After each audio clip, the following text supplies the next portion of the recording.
পানি।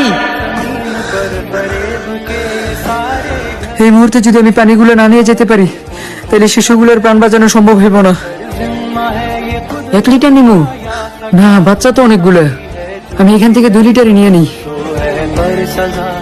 ভাই, এই পানিটা আমার খুব প্রয়োজন। ওদিকে শত শত বাচ্চা বিপদে আছে, আমি খুব তাড়াতাড়ি যাইতে হইব। বিশ্বাস করেন ভাই, আমার কাছে কোনো ভাঙতি নেই।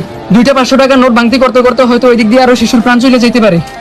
আমি যাওয়ার সময় ভাই টিয়াটা দিয়ে যাবো। ভাই দাঁড়াও, যাইতে দিয়ে যাবো মানে? আমি তো এখানে বাকি ব্যস্ত বসি নাই। ভাই বিশ্বাস করেন, আমি আপনার 40 টাকা নিয়ে কোথাও যাবো না, মাত্র 40 টাকাই তো। যাওয়ার সময় আমি এদিক দিয়ে যাবো। কে বলছে এই পানির দাম 40 টাকা? এই পানি 600 টাকার নিচে বেচবো না, দেশে সমস্যা চলতেছে, দেখো না?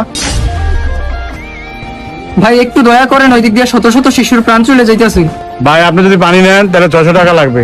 শিশুরা জীবন গেলে আমি কি করবো? আমি এখানে ব্যবসা করতে পারছি, আমি কি ডাক্তার নাকি? এখন যদি আমি 600 টাকা লেগে পানিটা না নেই, ওই দিক দিয়ে অনেক শিশুর প্রাণ চলে যাইব।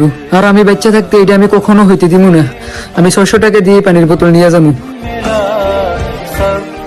হায়রে মানুষ কিভাবে টাকার কাছে বিক্রি হয়ে যায়, একটা বার কল্পনা করলো না ওই বাচ্চাগুলোর সাথে কি হইব।